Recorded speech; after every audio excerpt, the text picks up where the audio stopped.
tu hijo de 2 años que convulsiona y lo único que puedes hacer es abrazarlo porque no hay nada. Cuando yo le digo a Dios, Señor, ¿hasta cuándo? Termina ya de revelarnos tu proyecto sobre este pueblo.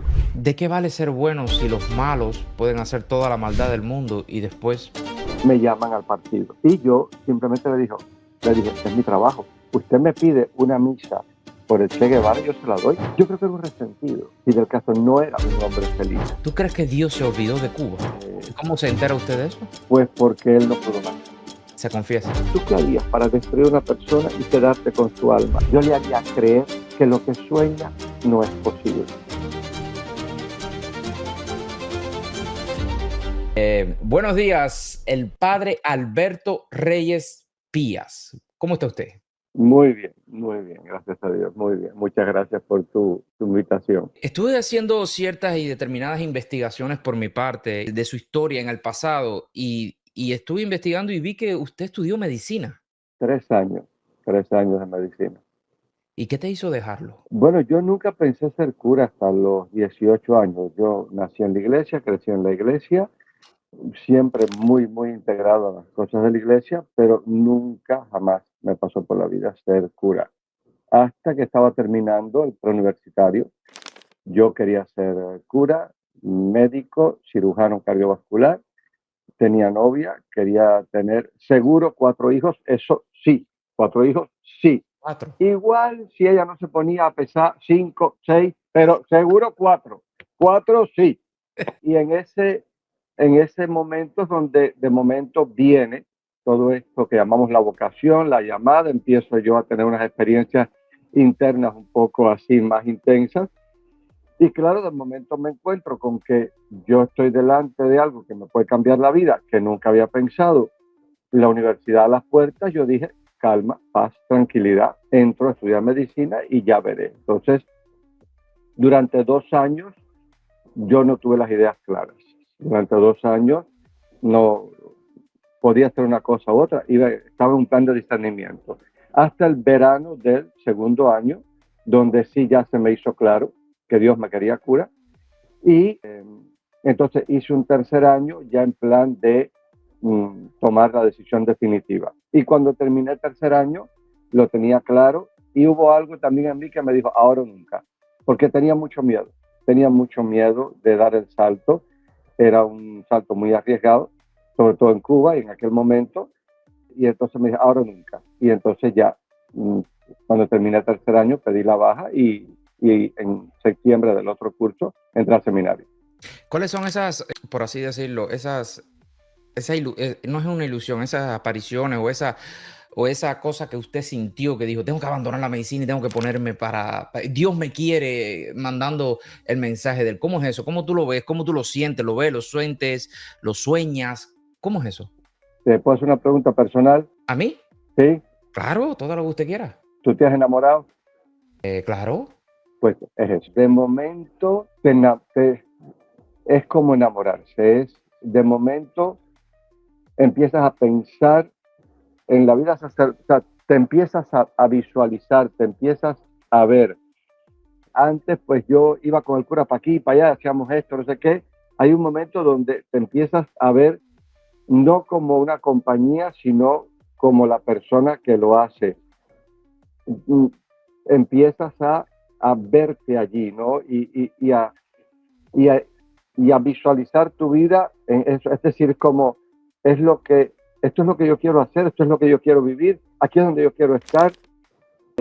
Y no importa más nada. Es que, a ver, Porque usted tenía un sueño antes que quería tener 4 hijos y si pudiera 5 y tenía varios sueños, sí. no solo un sueño, o sea, a ver, yo estaba muy enamorado de esta muchacha, quería mis hijos, de hecho, a mí una de las cosas que más me costó a la hora de la decisión es no tener hijos propios. Yo soy muy niñero, es decir, me encanta trabajar con niños y me encanta.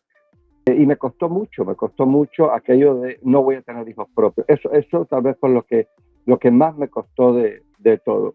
Además, a mí la medicina me gustaba, la disfrutaba. Era alumno ayudante de cirugía ya en aquel momento. Entraba al salón con los cirujanos, hacía cirugía menor con ellos.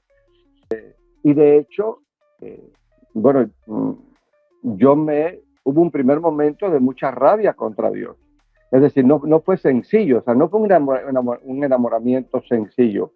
De hecho, yo todo esto lo escribí en un libro que yo le puse Hágase mi voluntad, y el subtítulo es Historia de una resistencia. Una resistencia. ¿Por qué? Porque, es decir, yo le decía a Dios, ¿por qué a mí? ¿Por qué ahora? Cuando yo era un adolescente de 16 años, que yo me sentaba y rezaba y decía, ¿qué quieres de mí? Dime lo que tú quieres, yo voy a hacer lo que tú quieras. No, nunca pasó nada, nunca sentí nada especial. Entonces, ahora que tengo mi vida hecha, planificada, programada, fue muy duro, fue muy duro. De hecho, fue un proceso de lucha interna donde yo veía cada vez más que Dios me quería curar, pero yo me resistía internamente a dar el sí. Es decir, fue un proceso muy largo. De hecho, yo entro al seminario y allí fui muy honesto con todo el mundo, se lo dije a todo el mundo, al obispo, al rector del seminario, diciéndole esto: yo estoy convencido de que a mí Dios me quiere curar, pero yo no quiero. Es decir, yo sigo con rabia contra Dios. ¿Por qué no puedo decirte que no y estar en paz? ¿Hoy en día sientes rabia en contra de Dios? No, eso ya pasó hace mucho tiempo. Okay. Ya eso está ya completamente. Eso ya pasó hace mucho tiempo, pero fueron años. Agua bajo el río, Sí, agua bajo un puente, ya pasó. Pero fueron años en el seminario, y la sensación era esa: ¿por qué no puedo decirte que no y quedarme en paz? Es decir, claro, al final uno va entendiendo que el plan de Dios, y a mí esta guerra interna me ayudó a encontrar respuestas, ¿no?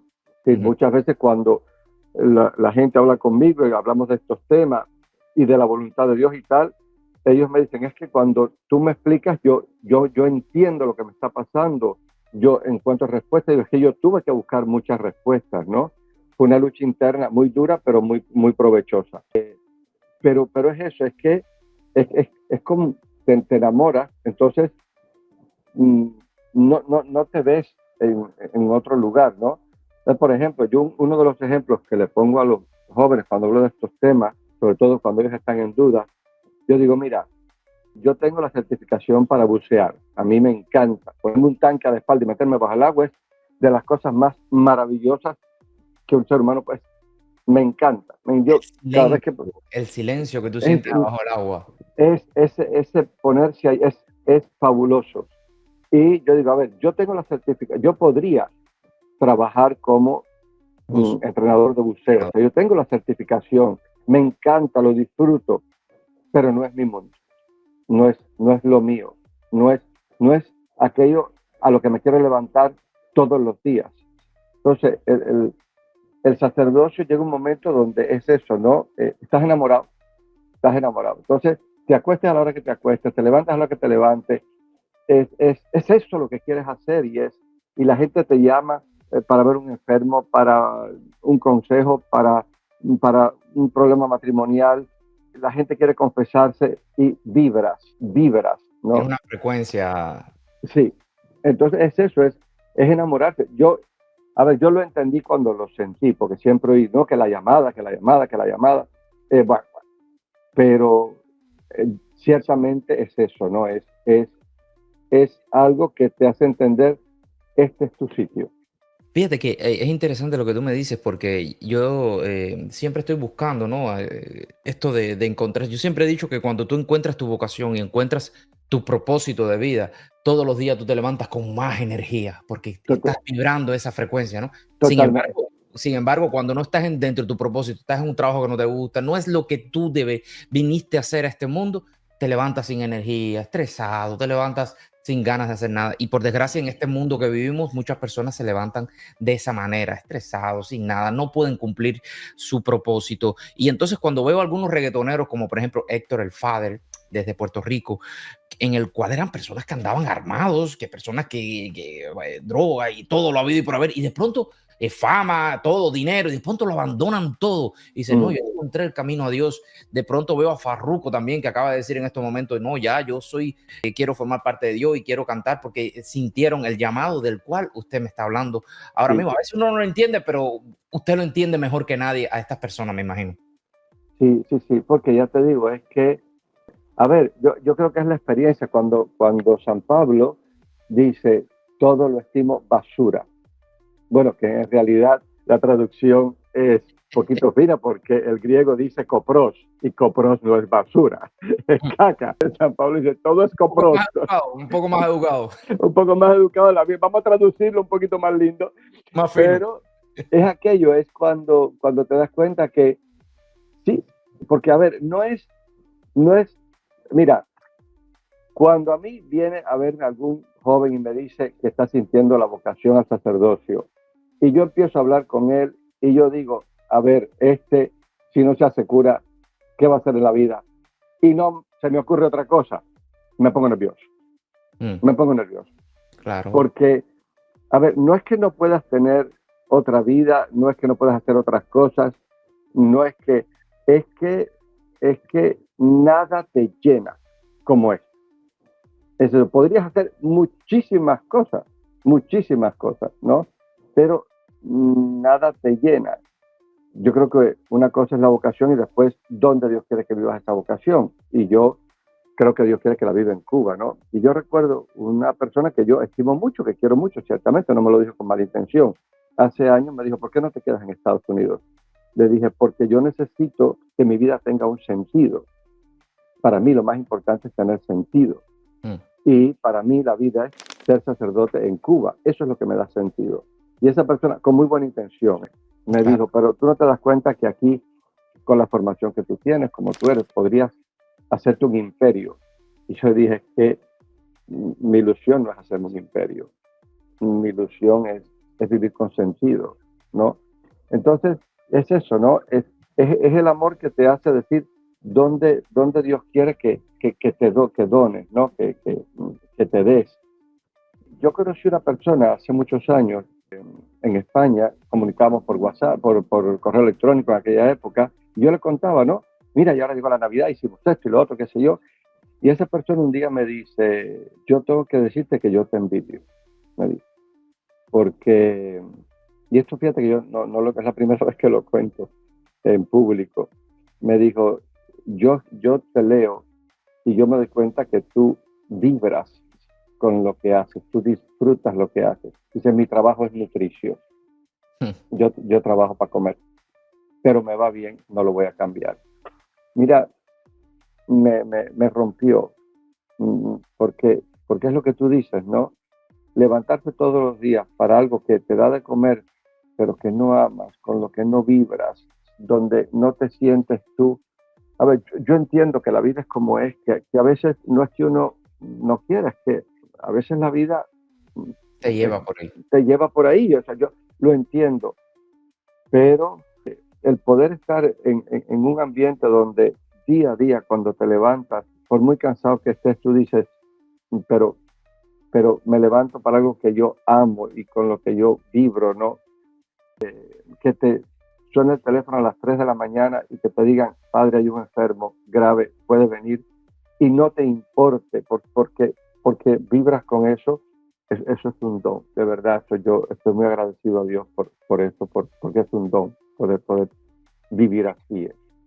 Y es increíble, yo a veces miro, por ejemplo, a otros sacerdotes que se van para África y se van para lugares recónditos Mm. donde no hay ningún tipo de eso, y ahí tú lo ves tranquilo y lo ves espiritualmente, lo voy a decir como relajado, lo ves alegre. Dice, ¿cómo pueden? A veces uno se pregunta, ¿no? ¿Cómo pueden estar alegres si están ahí matando mosquitos?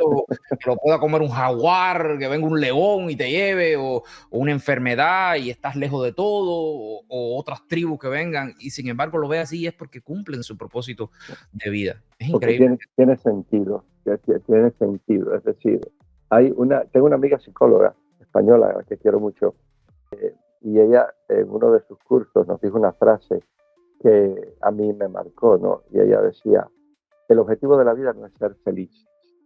Claro, feliz entendido como lo entiende la gente, de estar bien, relajado, sin problemas, no es sino que tu vida sea rica, plena de sentido, que te llene, ¿no? Porque claro, cuando lo que haces tiene sentido, a ver, educar a los hijos, es decir, yo tengo esta teoría, Darwin, no sé si la compartes. Yo digo que hay las 3 primeras etapas de la vida son estas. Primero son insoporniños, después son aborrecentes y después son jóvenes. Entonces, claro, es decir, tú dices, es que criar un insoporniño, un día en una homilía, no sé por qué, digo yo, es que las crías humanas crecen tan lentamente y tú ves a los padres haciendo, pero claro, es que cuando tú amas a tus hijos, mira lo que te pidan, lo que haya que hacer, porque te da sentido, y llegas a la cama por la noche muerto, cansado, pero con aquello de, ahí a mí, yo te digo, yo le digo, una de las cosas que yo predico mucho es que qué bueno que cuando uno ponga la cabeza en la almohada todas las noches, uno pueda decir con total honestidad, ha valido la pena que yo estuviera hoy en el mundo. Ha valido la pena. Porque he hecho un bien que si no lo hubiera hecho yo, nadie lo hubiera hecho. Y esto no es soberbia, es conciencia de que estamos aquí para eso, ¿no? Claro. Y eso te da sentido. Incluso, digamos, en los casos donde igual una persona no está trabajando en lo que quisiera, no está en el ambiente que quisiera, pero ciertamente cada día tú puedes elegir el bien como modo de vida, de modo que al final del día tú puedas decir, mira, igual no estuve en el centro de trabajo que yo quería, pero ha valido la pena. Ha valido la pena que yo estuviera hoy en el mundo. Y hay personas que también lo que hacen es, estoy en el trabajo que no quiero, pero tengo un buen dinero y entonces después hacen otras cosas benéficas, También, como trabajo también, voluntario, van a los también. hospitales, hacen otras cosas para llenar ese espacio quizás que no puedan llenar y aprovechar también, bueno, la jugada financiera, que es otro tema que entra dentro del Claro, espiritual y hay también. que saber jugar con eso. Y eso es sabio, y eso es sabio, porque, es decir, es buscar, eso es muy sabio, porque es no reducirse, es no victimizarse, es no encerrarse en un círculo, sino decir, bien, yo, esta parte no es lo que más me gusta de mi vida, pero mi vida mm, está siendo productiva, está ayudando, sí, eso es muy sabio. Una de las cosas, como estábamos hablando ahorita sobre el llamado primeramente de Dios, y usted en el llamado dice, voy a ser sacerdote, pero tiene que ser en Cuba, no puede ser en África, no puede ser en Roma, no puede ser en Argentina, tiene que ser en Cuba. Yo, en mi experiencia personal, siento que Dios me quiere allí. Yo pude haber sido en pura Roma, de hecho estudié en Roma, 4 años la teología la hice en Roma. O sea, cuando yo rezo, cuando yo entro en contacto con Dios en oración, no me veo en otro lugar, no me veo en otro lugar. Para mí es Cuba.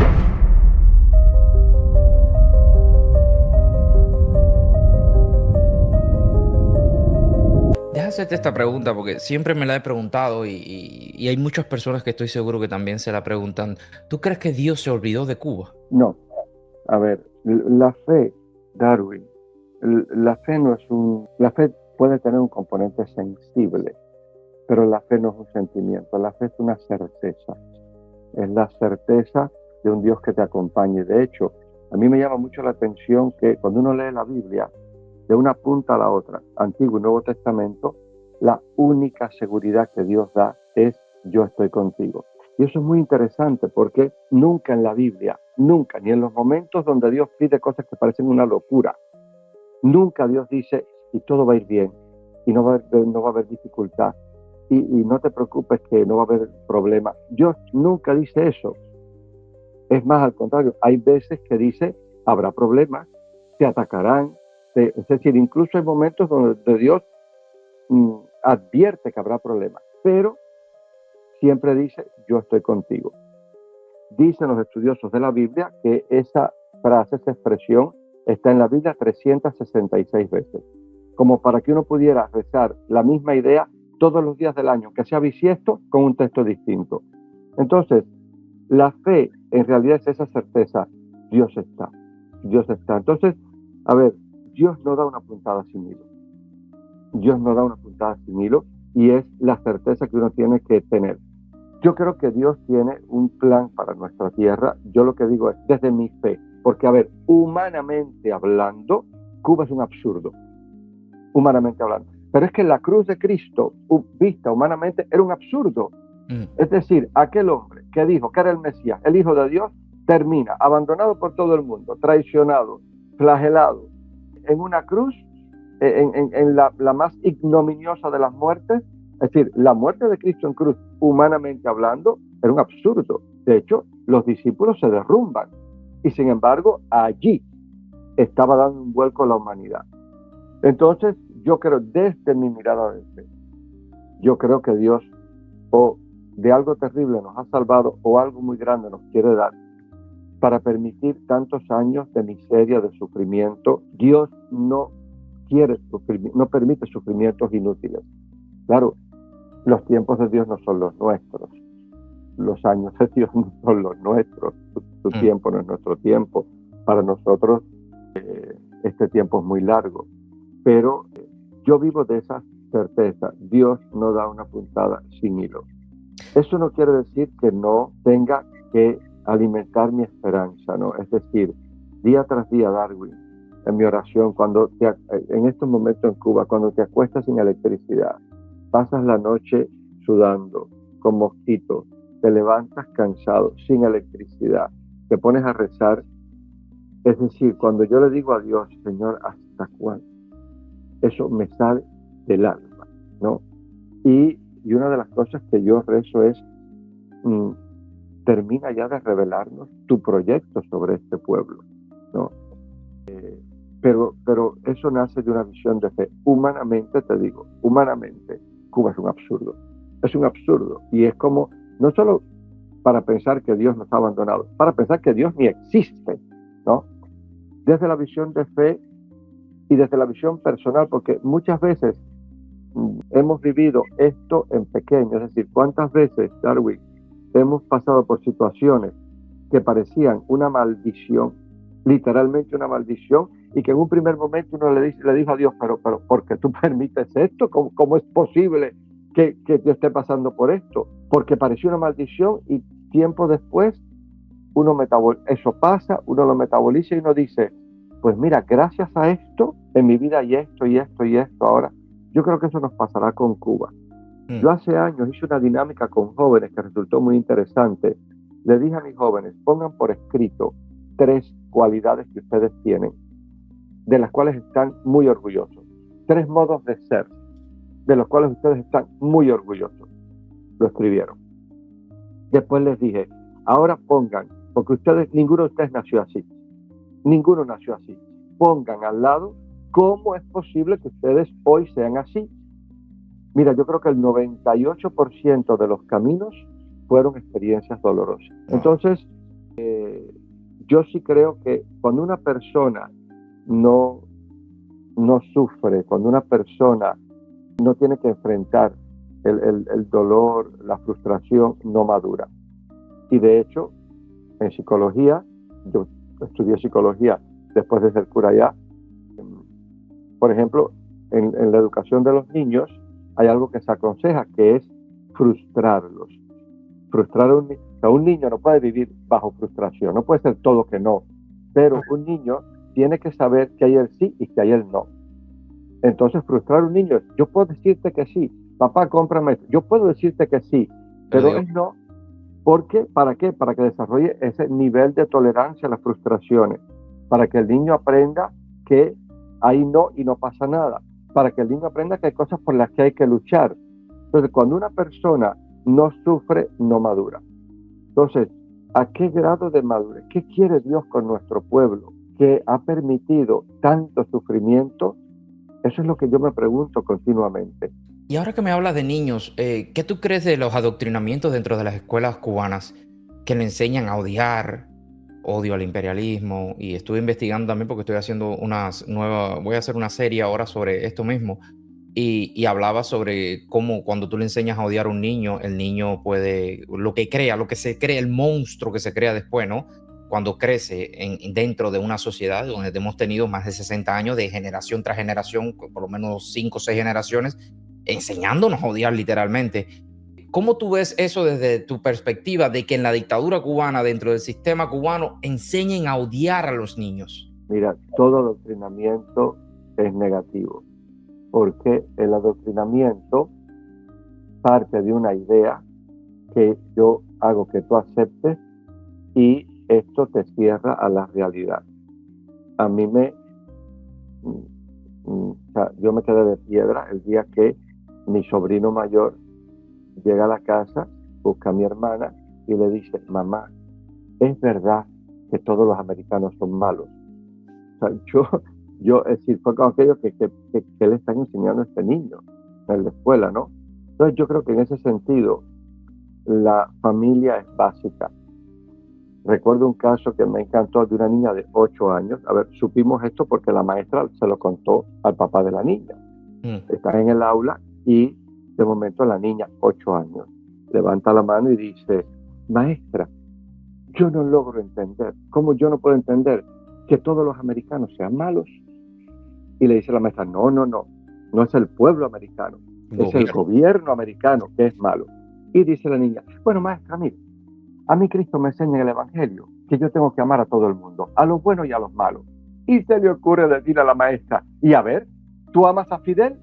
Y dice ella: maestra, se lo acabo de decir, a todo el mundo, a los buenos y a los malos. Estamos perfectos. Perfecto. No voy a cogerle por ningún lugar. No. Bueno, de hecho, la maestra se encuentra con el papá de esta niña y dice: mira lo que me ha hecho tu hija en plena clase.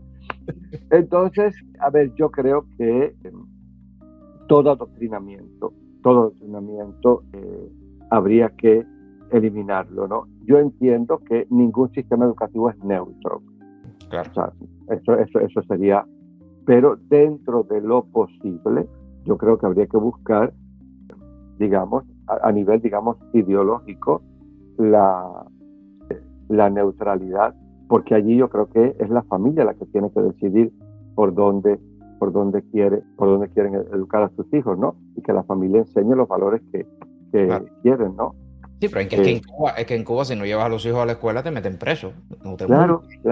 Y hay una sola opción. Exacto. Hay una sola opción, ¿no? Por eso es tan importante el papel de la familia, para que vaya un poco, digamos, sembrando en los hijos los valores que ¿Y quieren. no crees que eso de decirle, por ejemplo, en la escuela le dicen sí, la revolución, y en la casa le dicen no es la revolución, eso no crea un conflicto dentro del niño? No, yo creo que ahí el problema es saberlo manejar, porque, a ver, eso es una realidad que yo vivo todos los días, y mis niños lo tienen muy claro, ¿no?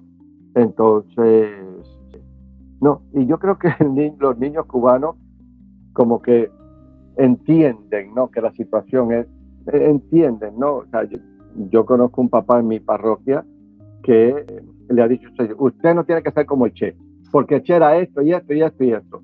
Y no lo puede decir en la escuela, pero usted no quiero que sea como el Che, porque el Che era un psicópata, era un no sé qué, era un asesino. Y los niños lo entienden. O sea, a ver, ¿qué es lo que no me gusta de esto?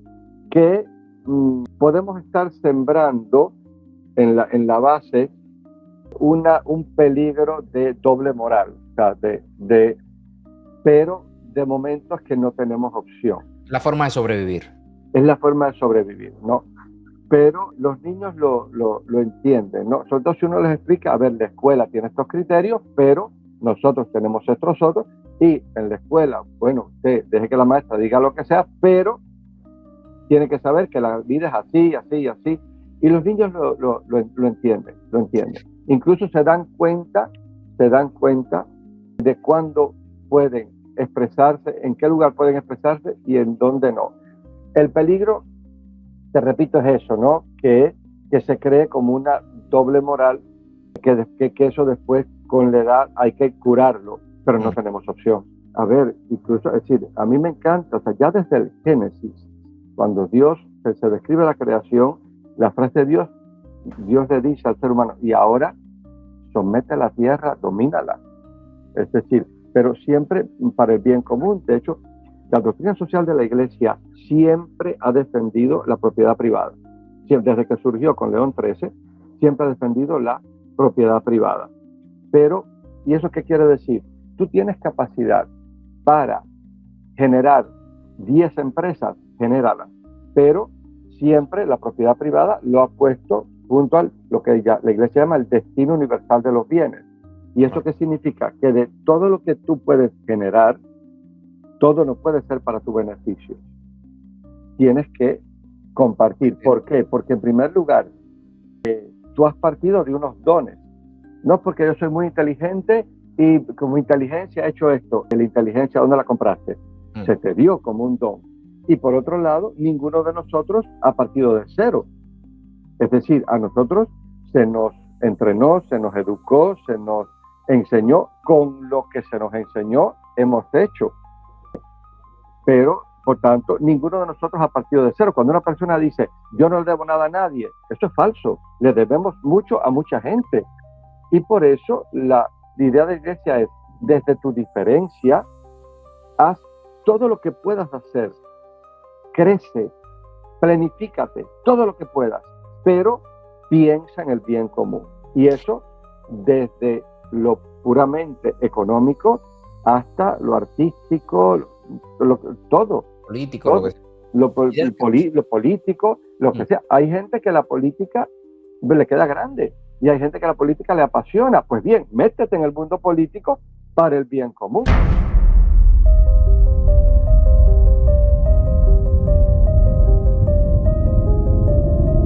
Fidel Castro es una persona muy capaz intelectualmente. Yo no diría, hay gente que dice, fue un hombre muy inteligente.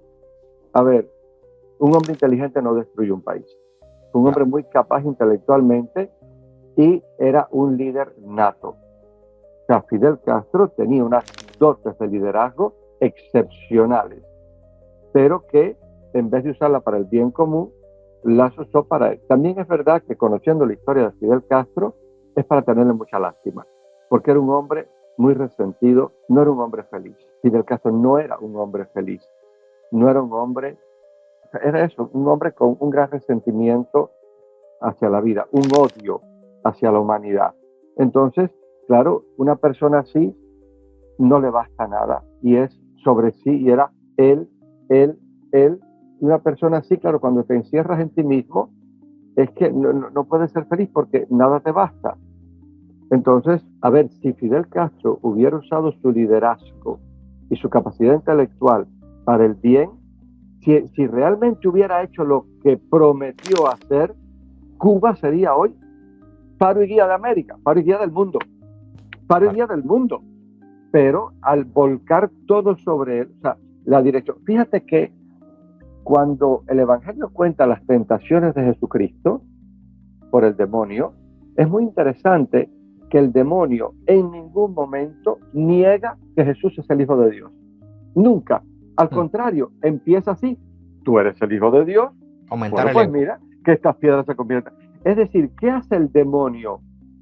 Utiliza esto para tu provecho. Es decir, el demonio lo que intenta es que Jesucristo cambie el modo, el estilo de salvar a la humanidad. Es decir, no niega ni su poder ni su identidad.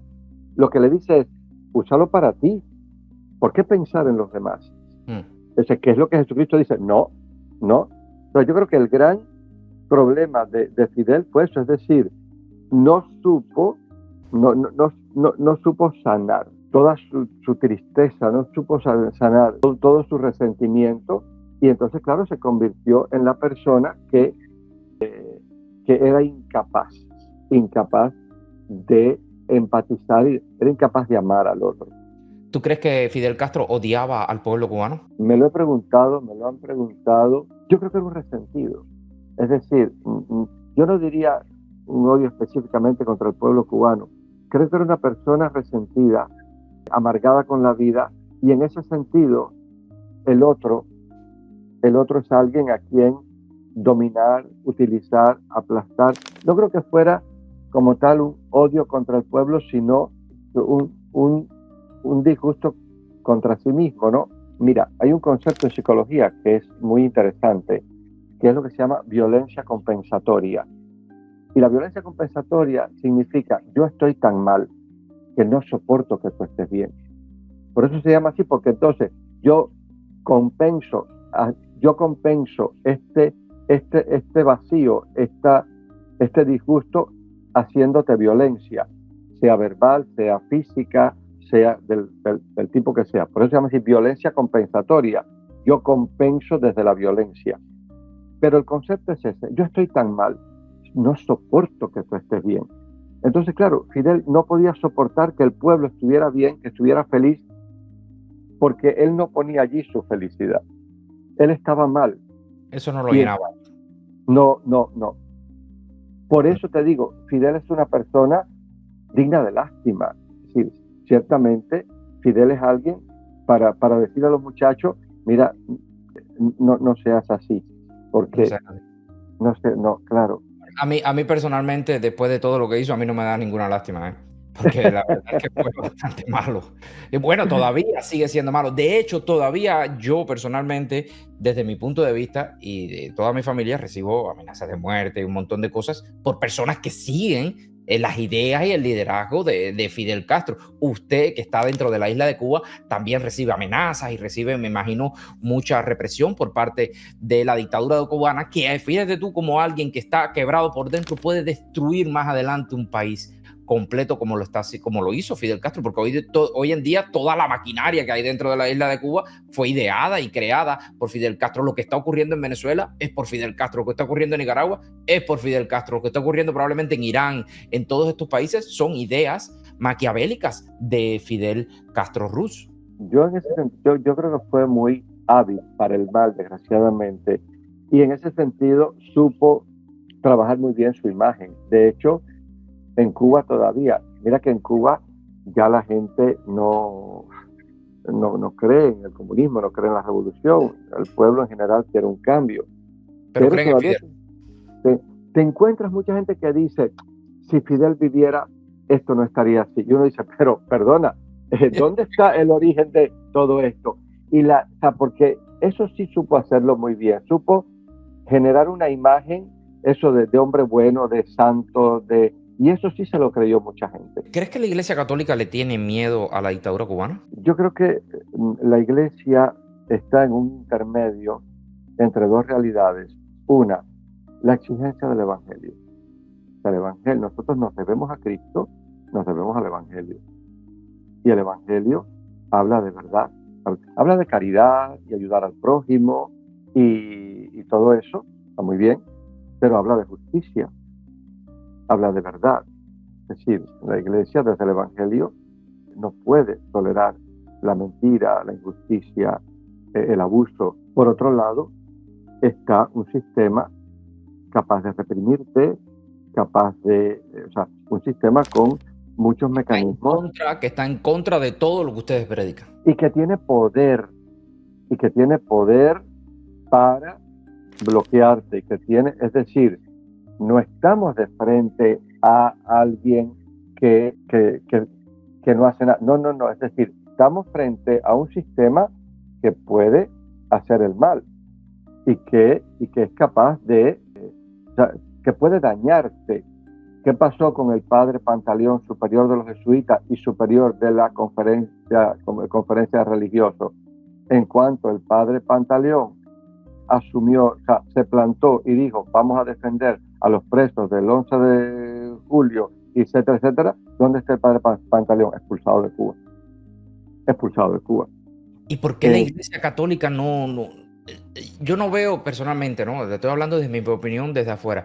Yo no veo una Iglesia Católica que condene esto, que diga, esta dictadura, al contrario, lo recibe. Veo que ocurre lo del 11J, que ocurre esto, y de pronto veo 3 días después recibiendo a Miguel Díaz-Canel con su esposa, con su hijo Anido, que está estudiando en España, con dinero cubano, y tú ves todo eso y tú dices, pero ¿qué es lo que hay? ¿Qué es lo que se mueve por detrás que quizás nosotros no podamos entender?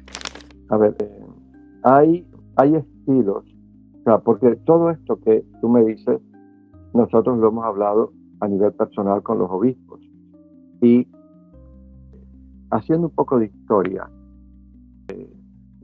trasladándonos a los años al año 59 y los siguientes, Cuba pagó la novatada, es decir, nosotros somos el primer país en América donde arraiga el comunismo, no se sabía lo que iba a pasar, la sensación era de mucha alarma, bueno, tanta alarma que, o sea, ¿por qué fue el programa Peter Pan? Que no fue un programa de la iglesia apoyó, pero no fue un programa de la iglesia, pero ¿por qué fue el programa Peter Pan? Por el miedo a que quitaran a los hijos, es decir, no se sabía cómo iban a hacer las cosas. Usted dice la operación Peter Pan. Sí. Okay. Sí. O sea, eso de mandar a los hijos delante, Sí. con todo lo que eso implicó, pero claro, había mucho miedo y había, ¿qué va a pasar aquí? Había pasado la Guerra Civil Española, donde se masacraron curas, monjas, se asaltaron conventos, es decir, había una situación o sea, no sabíamos en aquel momento cómo iban a ser las cosas. Entonces, desde aquel momento, los obispos tomaron la determinación de decir las cosas al gobierno, pero cara a cara. Y eso se hizo la práctica habitual. Por ejemplo, los obispos llevaban años, antes de que terminara la guerra de Angola, los obispos llevaban años diciéndole al gobierno, claro, cara a cara, o sea, dejen de implicarse en esa guerra, esto hay que cerrarlo, ¿no? Claro, ha pasado el tiempo, han venido generaciones nuevas y una de las cosas que nosotros hemos planteado a los obispos es, a ver, a nosotros nos da la impresión que tú le puedes decir al gobierno lo que quieras, que cara a cara les da igual, mientras no les toques la imagen. ¿Por qué? Porque el cara a cara permite una cosa que es la impunidad, no sale al público. Entonces, por eso, digamos, a mí me da tanta esperanza y me llama la atención la carta que acaban de hacer los obispos por el año jubilar, donde ya, o sea, abiertamente han dicho lo que le han dicho al gobierno durante tantos años cara a cara. Esto ahora se ha hecho público. ¿Y qué cosa es? Hace falta un cambio de rumbo. Dicho con todas las letras, hace falta un cambio de rumbo. Y hace falta cambios estructurales, económicos, políticos y sociales. Cuba tiene que hacer un cambio. Eso han dicho los obispos públicamente. Entonces, bien, igual estamos asistiendo a un cambio de postura, Ya te digo, durante todos estos años, la Iglesia, además de acompañar al pueblo, que eso sí lo ha hecho muy bien, porque la Iglesia, y yo en eso estoy muy orgulloso de mi Iglesia, a nivel de calle, de pie, de parroquia, ha acompañado al pueblo en todo, ¿no?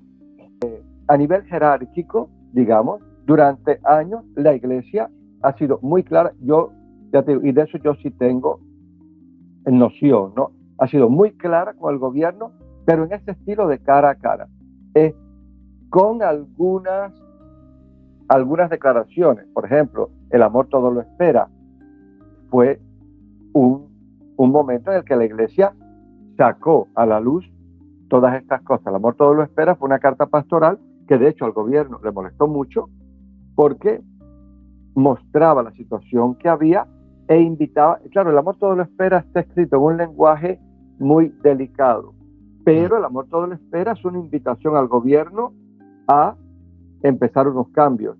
El gobierno, en vez de aprovechar la oportunidad que se le daba desde la Iglesia con una elegancia exquisita, lo que hizo fue criticar la carta, criticar a los obispos y endurecerse, como el faraón en Egipto. A ver, yo creo que a los obispos no les toca igual decir Cuba es una dictadura.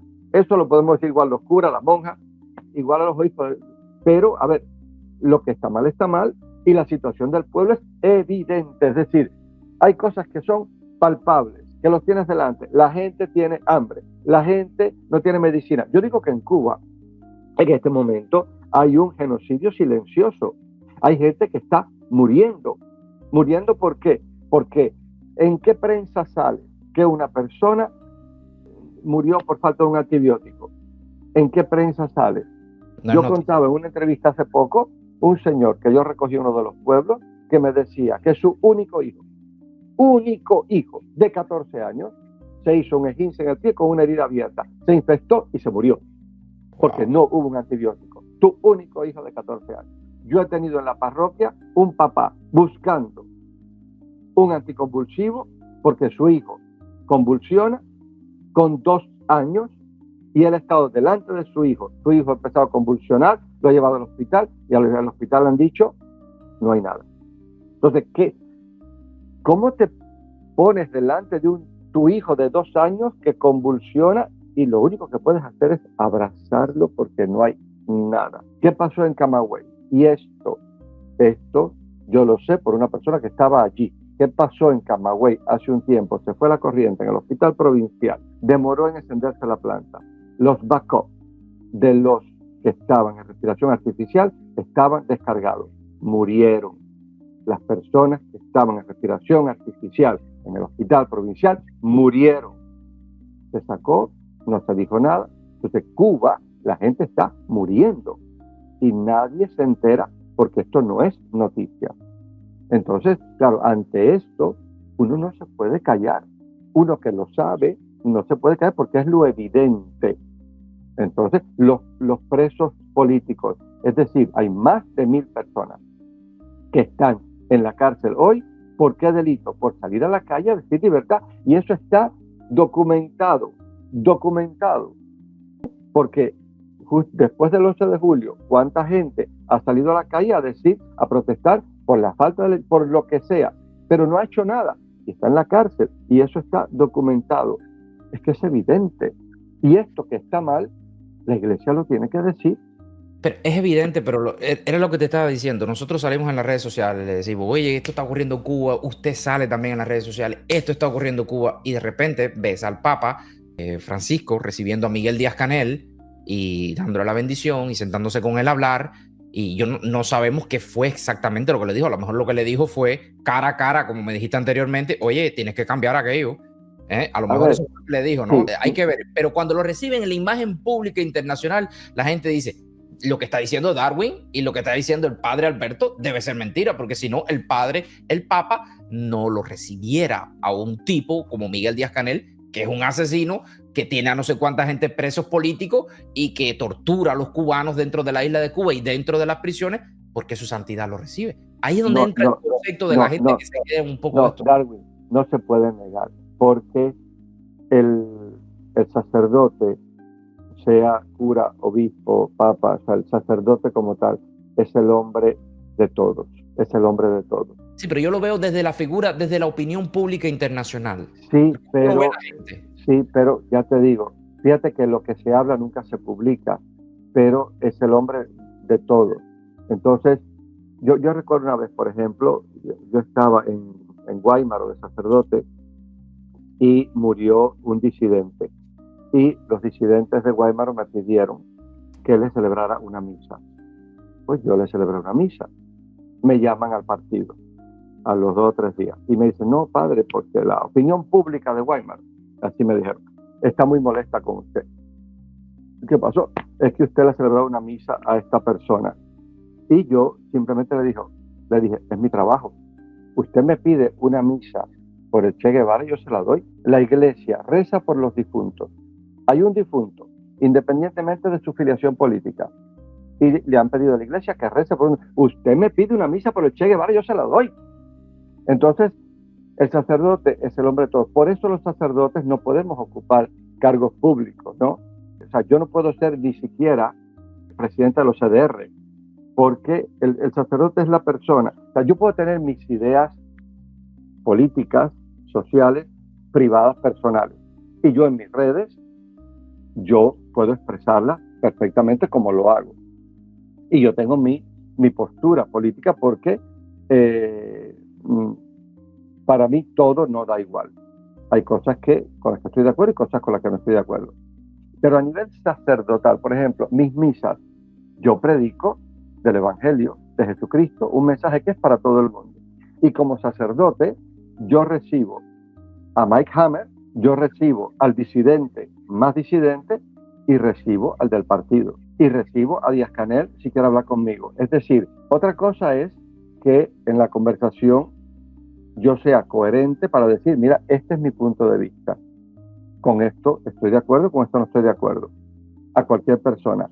Pero somos las personas para todos. Entonces, claro, el Papa no puede decir a unos sí y a otros no. Porque por principio, a ver, es como Jesucristo. Cristo Es decir, hay un centurión romano, mi criado está enfermo, cúralo. Pues sí, pues sí.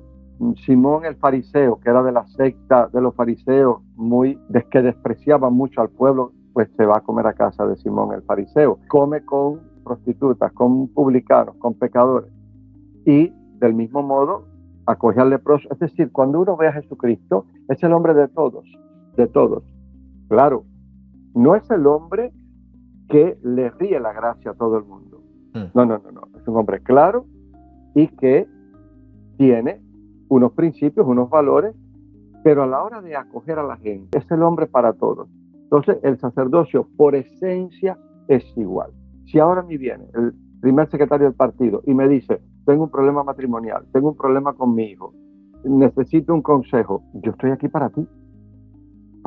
Entonces, el Papa no puede negar. Otra cosa es que, digamos, lo veamos más o menos feliz con la derecha o con la izquierda. Ya eso sí es cuestionable.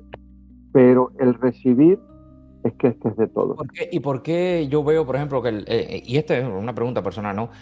Por ejemplo, veo que el Papa recibe a Miguel Díaz-Canel, por hablarte del antiguo Papa, pero sin embargo, cuando uno hace el acercamiento para tratar de hablarle un poco más sobre los presos políticos, y no yo personalmente, personas que tienen el decoro, ¿no? O sea, Daniel Ferrer, o todo esto, quizás los papas o es que no existe un compromiso gubernamental, porque en Cuba hay una dictadura, no tenemos derecho a elegir nuestras propias personas, pero sin embargo el acercamiento de la sociedad civil cubana, que es la que está en contra de la dictadura, porque no puede ser que alguien esté a favor de una dictadura cuando están 20 horas de apagón y todo el mundo, ¿entiendes? Eso se hace un poco más difícil. ¿Cómo se puede uno acercar al Papa y contarle de primera mano los problemas si no te lo permiten? Sí, se ve que recibe al dictador, pero no recibe a la otra parte, o es que sí lo ha recibido. A ver, el problema es que hay cosas de estas que no sabemos.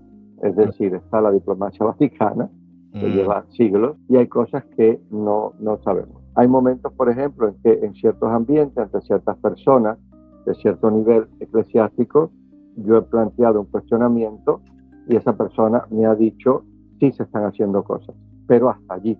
Es decir, hay cosas que se hablan, que se trabajan, pero, a ver, por ejemplo, yo recuerdo al obispo que me ordenó, mi primer obispo, el señor Adolfo, que él a veces tenía ciertas reuniones y claro, cuando llegaba, todos los curas íbamos allá a que nos contara y él nos decía, es que lo que a ustedes les interesa no se lo puedo decir y lo que le puedo decir a usted no le interesa. Entonces, es decir, y a mí algún obispo me ha dicho eso, danos un voto de confianza.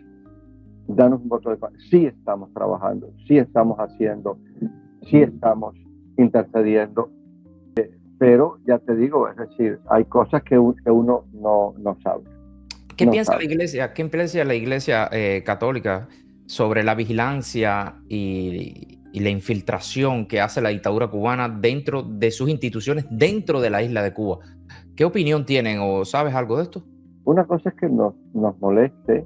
El gobierno incluso ha infiltrado seminaristas en el seminario. Cuando yo era formado del seminario en Camagüey, hubo un joven que era seminarista que era un infiltrado de la seguridad del Estado. Este muchacho lo captaron, ¿no? ¿Cómo se entera usted de eso? Pues porque él no pudo más. Se confiesa. Él no pudo más. Llegó un momento en que no pudo con la doble vida.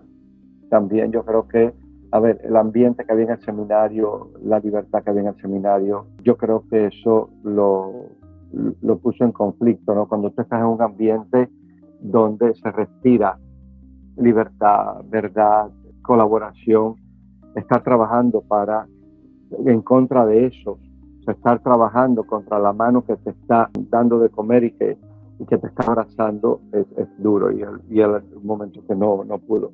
Entonces, a ver, la iglesia no tiene nada que ocultar. Eso para empezar. Había veces la gente dice, padre, cuídese, porque que si en la parroquia si hay gente de seguridad del Estado, yo no tengo nada que ocultar. Es que yo no tengo nada que ocultar, ¿no? Yo recuerdo una vez en una conversación con una persona del partido que me dijo, no, padre, porque nosotros sabemos que usted ha dicho, y nosotros sabemos que usted ha ido, y nosotros sabemos. Yo le dije, mira, ustedes saben porque yo quiero que sepan, porque yo no me oculto, porque yo todo lo que hablo, desde una homilía hasta una conversación privada, lo hago sabiendo que lo pueden escuchar. Es decir, ustedes saben por qué, porque yo quiero que ustedes sepan. Es más, el día que no sepan, pregúntenme, yo se lo digo. Entonces, la iglesia no tiene nada que ocultar. Y la iglesia sabe. Nosotros tenemos una frase que a mí me resulta muy simpática, aquello que decía Jesucristo, ¿no? De donde hay dos reunidos en mi nombre y estoy yo en medio de ellos. Nosotros hemos transformado la frase y decimos, donde hay dos reunidos en mi nombre, hay una seguridad del Estado. Entonces, bien, es decir, es una realidad, sí, nos espían, pero es que no hay nada que ocultar. La iglesia es clara en sus principios, es decir, saben lo que piensan. Y por otro lado, la iglesia obviamente no va a organizar un partido político, no va a organizar un atentado, Entonces, bien, es molesto, pero tampoco nos quita el sueño. ¿Cree que lo que usted habla, si lo hablara un cubano normal que no fuera sacerdote, pudiera ir preso, verdad? Probablemente sí. ¿Quiere decir que usted se siente quizás un poco protegido por la iglesia? Sí. ¿O por la fe? Sí, a ver, no lo hago por eso. Es decir, mi opción va más allá. Es decir, mi opción es una opción que tiene raíces muy profundas. Raíces que empiezan en la educación que yo recibí en mi casa de niño. O sea, mis padres son unas personas muy coherentes y mis padres fueron los primeros que me enseñaron que había que vivir en la verdad. O sea, mis raíces son de niño. Teniendo en cuenta algo que yo entendí hace mucho tiempo, y es que todo tiene un precio y todo tiene consecuencias. Hablar, expresarse, tiene precios y consecuencias. Callarse tiene precios y consecuencias. Y para mí, una de las consecuencias de los precios mayores de callarme es no existir. O sea, me niego el existir. Y yo no quiero eso. Entonces, bueno, en ese sentido, ya te digo, mi opción viene de una toma de conciencia desde mi experiencia del Evangelio. Esto que dice el apóstol Pablo, para ser libres nos liberó el Señor. Mi tranquilidad viene de que yo estoy intentando hacer lo que Cristo quiere que yo haga. Yo estoy intentando ser fiel a lo que yo veo que en el Evangelio Él me pide. Ciertamente, el ser sacerdote me da una coyuntura mejor, y eso es verdad. Pero bueno, también ya te digo, yo crecí escuchándole decir a muchos sacerdotes y a muchos obispos, la iglesia es la voz de los que no tienen voz. Bueno, pues tenemos que ser la voz de los que no tienen voz. Que pase algo, bueno, pues que pase. Si pasa algo, pues ¿qué vamos a hacer? Claro. ¿Crees tú que la dictadura puede atentar contra tu vida como lo hizo con Osvaldo Payá? Yo no excluyo nada. Intento cuidar. A ver, yo no salgo solo de noche, no voy a los pueblos solo. A ver, no vivo con el miedo que pudieran hacer algo. Pero en línea de principio todo es posible. Todo es posible. Es decir, en línea de principio la respuesta sería, ¿podría haber algo contra mi persona? Sí. ¿Podría hacerlo? Yo creo que sí. No vivo con esa paranoia, no vivo con esa intranquilidad. ¿Crees que Raúl Castro y Díaz Canel tienen salvación espiritual? Sí, todo el mundo. Sí. Y eso es un sí profundamente. Sí. El ser humano es maravilloso y el ser humano puede resurgir de donde sea. Sí, es una de las cosas que me mantiene vivo como sacerdote, que me mantiene la esperanza. Sí, siempre hay una oportunidad. Sí, es verdad que Dios trabaja en equipo y que Dios te deja libre y que Dios te ofrece, pero no te presiona. Es decir, Dios cuenta con nosotros, pero sí, yo creo en el milagro de la conversión, profundamente. Padre, pero ¿de qué vale ser buenos si los malos pueden hacer toda la maldad del mundo y después pueden cambiar así tan fácilmente? Porque eres tú, porque eres tú. Hay una fábula muy hermosa de un hombre que llega a un río y ve a un alacrán ahogándose y el Señor lo saca, y en cuanto al alacrán se ve en la mano, lo empieza a picar y él lo deja, el alacrán se va y otra persona le dijo, ¿por qué no lo mataste? Tú lo salvaste y te agredió. Y este hombre dijo, porque el hecho de que la naturaleza del alacrán sea picar no puede cambiar mi naturaleza, que es hacer el bien. sea, no, yo creo que tenemos que vivir desde nuestros valores, desde lo más profundo. Si eso en nuestro alrededor influye, si se acepta, si te tratan bien, fenomenal. Pero si no, es la fidelidad a uno mismo. Es decir, yo creo que es importante no dejarse contagiar con el mal. Entonces, el mal podrá estar aquí, allá, hacer daño, pero yo no voy a ser así, porque no sería yo. Pero yo creo que esta fidelidad a uno mismo, como el mismo Jesucristo, que es el paradigma, ¿no? Lo traiciona uno de los suyos, lo abandonan, le hacen un juicio falso, lo torturan, lo clavan en una cruz y su oración es: perdónalos porque no saben lo que hacen. Es decir, en ningún momento Jesús se vuelve contra ellos, Jesús sigue amando. Y uno de los crucificados con él le dice: acuérdate de mí. Jesús lo atiende. Cuando va con la cruz, las mujeres de Jerusalén se lamentan, él dice: no lloren por mí, las consuela. Busca con la mirada a Pedro. Es el hombre que ha elegido el bien.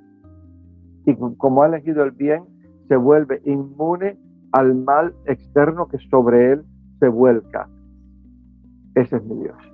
Y ese es mi paradigma. Y es así como yo quiero vivir. El otro día conversaba con un joven que vive en Miami. Su padre ha sido comunista de toda la vida y vive en Cuba y defiende el comunismo. Sin embargo, un día este joven fue a verlo, fue de visita y salió el tema y este joven le dice: ¿sabes, papá, lo que pienso? Que aquí habría que agarrar una ametralladora y asesinar a todo el que...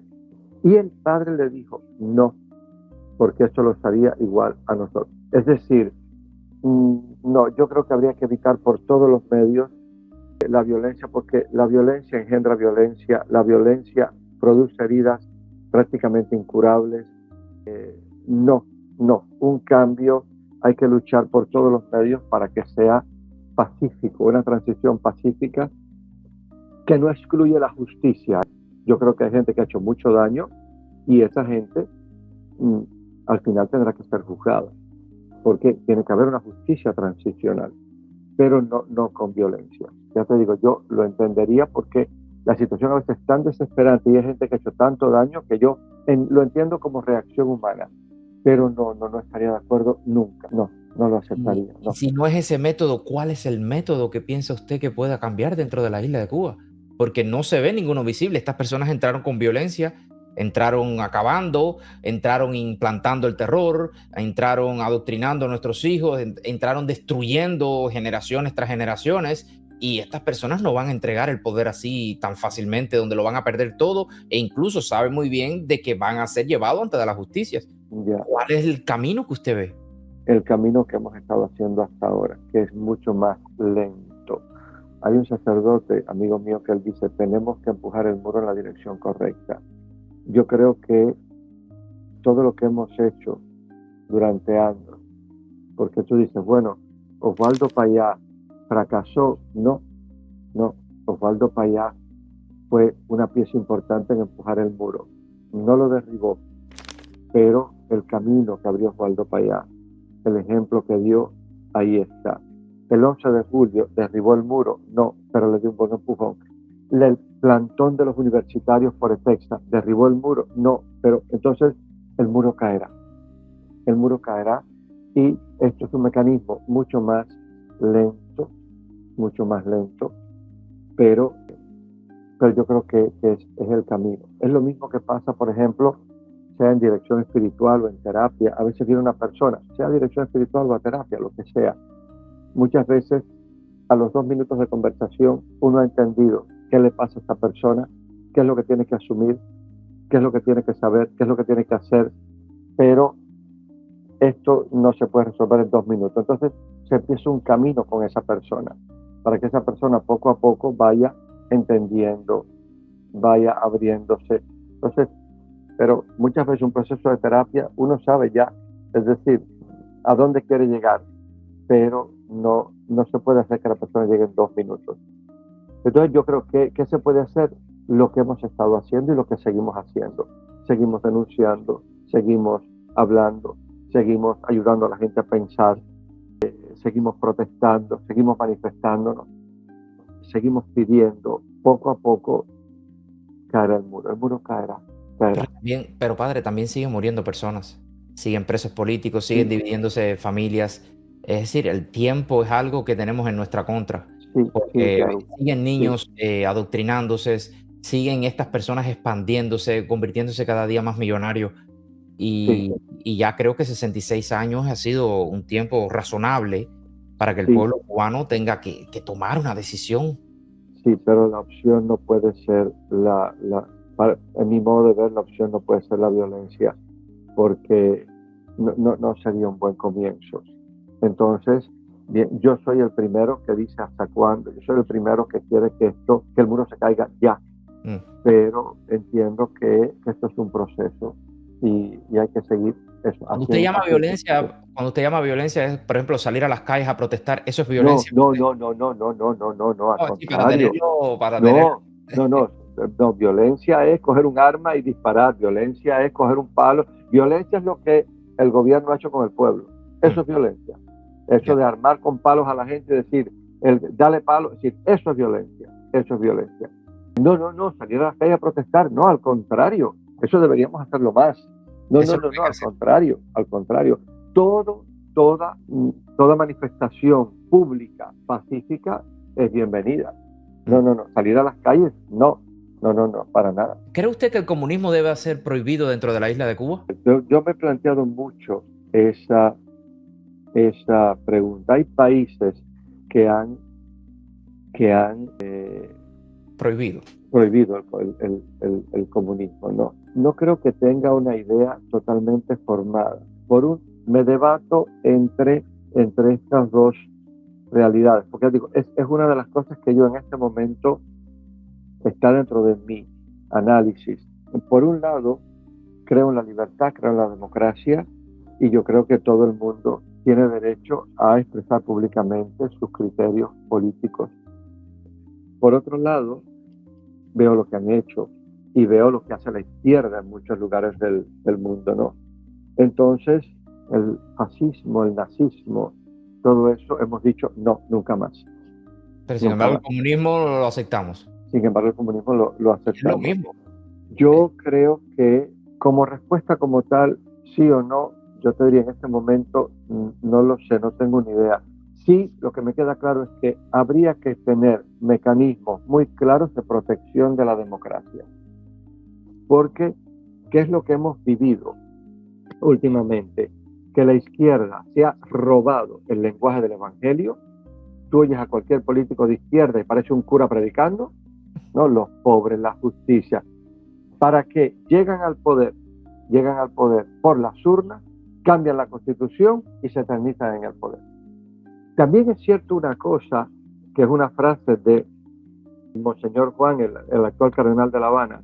Él dice, hay veces que la derecha lo hace tan mal que le abre el camino a la izquierda. Y yo creo que aquí tendríamos que hacer examen de conciencia todos, porque yo recuerdo cuando ganó Evo Morales, que yo estaba en Madrid, estaba cenando con un matrimonio de amigos míos de Madrid, y él me dice, ¿cómo es posible que voten por Evo cuando es evidente esto y esto y esto? Yo le decía, es que cuando mis hijos se están muriendo de hambre y la única bandera que me promete, no me da todavía, pero me promete comida para mis hijos, es la izquierda, yo voto a la izquierda, porque si la derecha yo veo que no me resuelve la comida de mis hijos y la izquierda me la promete, entonces yo creo que aquí tenemos que hacer examen de conciencia a todos. Y a mí la frase de Monseñor Juan me gusta mucho. Hay veces que la derecha lo hace tan mal que le abre el camino a la izquierda. Pero yo sí creo que se permita o no la ideología comunista en el ámbito público, allí ya te digo, me debato, no tengo una idea formada todavía, no sabría qué hacer en este momento. Lo que sí me queda claro es que tiene que haber unos mecanismos de protección de la democracia para que no ocurra lo que ocurrió en Cuba. Es decir, ¿qué hizo Fidel Castro? Se basó, utilizó los caminos democráticos para después bloquear, blindar la democracia e impedir que en Cuba hubiera democracia. Eso es lo que hay que generar, algo que no pueda pasar, porque entonces le estamos dando la posibilidad de volver a poner las cadenas en donde estén. Eso es lo que sí me queda claro. Si tuvieras mañana un cara a cara con Miguel Díaz-Canel y viene a tu parroquia ahí y te dice, oye, quiero hablar contigo, Alberto Reyes, y tú le dices, ok, pase para acá. ¿Qué le dirías? ¿Qué le dirías a Miguel Díaz-Canel o a Raúl Castro, vaya, por ejemplo? ¿Qué le dirías?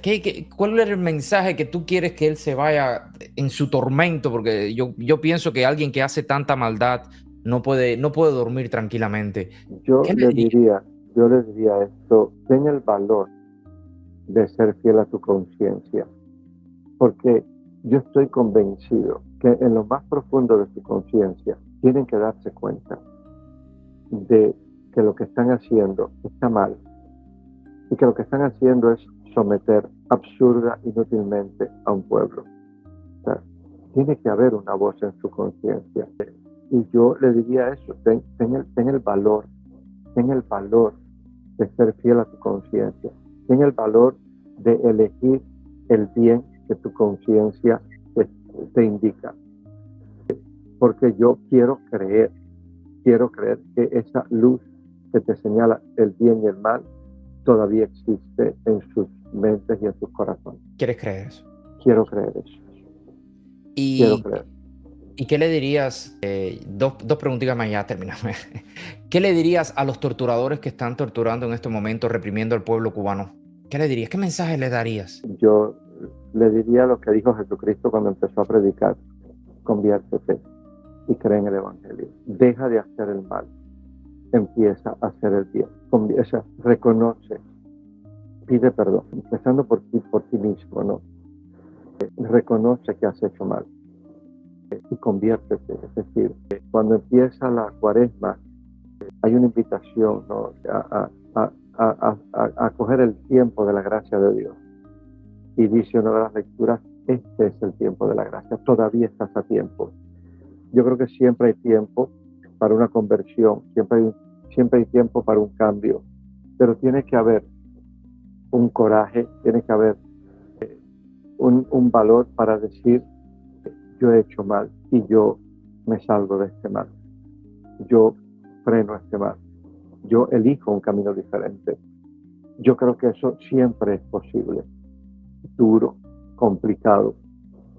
Las personas que han estado implicadas en el sistema no lo tienen fácil, pero tienen una sola vida. Yo recuerdo, es muy bonito cómo surge el premio Nobel, ¿no? Hubo un error y se pensó que este hombre Nobel había fallecido y hubo una esquela en el periódico diciendo todo el dinero que este hombre había hecho vendiendo armas. Y claro, este es el hombre que tuvo la oportunidad de leer en los periódicos lo que se iba a decir de él cuando se muriera. Y esto lo remolió. Y esto es lo que se va a decir de mí. O sea, que fui un hombre grande porque estuve vendiendo armas. Y es cuando él dice no. Y es cuando funda esto que llamamos los premios Nobel para promover la ciencia, las artes. Entonces, yo creo que siempre es posible un cambio de rumbo, siempre es posible un cambio de mentalidad, siempre es posible un recomenzar. Es uno de los pilares de mi ministerio sacerdotal, es uno de los pilares del Evangelio. Siempre es posible, pero yo creo que hay que planteárselo y hay que tomar una decisión. Yo le diría a esta gente: todavía es tiempo, tenga el coraje de abrirte a una realidad diferente. Y le diría eso: conviértete y cree en el Evangelio. Y tenga una vida diferente a partir de ahora. Un último mensaje para el exilio cubano y para el pueblo cubano. Un mensaje de esperanza, un mensaje de, bueno, que usted quiera, pero bueno, para que la gente diga: hay fe, hay esperanza, creo que podemos lograrlo. Mira, yo tengo fijación, lo he dicho muchas veces, lo he contado muchas veces, no quiero ser pesado, pero es que tengo fijación con una historia que mientras más la pueda decir, mientras más la pueda expandir, mejor, porque a mí me ayuda a vivir, ¿no? Y es un cuento muy simpático que se llama el de los aspirantes a demonio. Dice que hubo examen en el infierno para aspirantes a demonio. Y la pregunta era solamente una: ¿qué harías para destruir una persona y quedarte con su alma? Viene el primer candidato y dice: alcohol y droga. Y dice el demonio: sí, me gusta porque llega a la familia. Pero mira, existen alcohólicos anónimos, asociaciones antidrogas, la gente sale de allí, cuando sale quiere convertir a los otros, quiere sanar a los otros. No, eso no es infalible. Sigue estudiando, no estás preparado para ser demonio. Y en el segundo, ¿tú qué harías? Dices, yo lo obsesionaría con el sexo, la pornografía, echa el demonio. Sí, clasiquito, pero mira, la gente sabe que Dios le habita dentro y con los años el ser humano busca otra cosa y el sexo, como a nosotros nos interesa, ya a ellos no. No, eso no es infalible. Sigue estudiando. Y llega el tercero. ¿Tú qué harías para destruir a una persona y quedarte con su alma? Y dice yo lo desanimaría. Yo le haría creer que lo que sueña no es posible. Y dice el demonio, aprobado. ¿Yo qué mensaje daría al pueblo de Cuba, al exilio? No dejemos de soñar, no dejemos de creer en que lo que soñamos es posible. Yo creo que eso es la raíz de nuestra esperanza.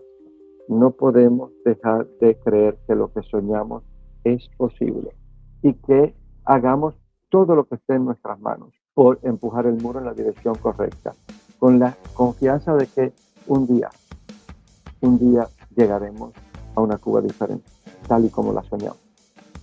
Gracias, Padre, de verdad. Gracias por este podcast, gracias por su tiempo y gracias por sus palabras. Gracias. Bueno, gracias a ti, David.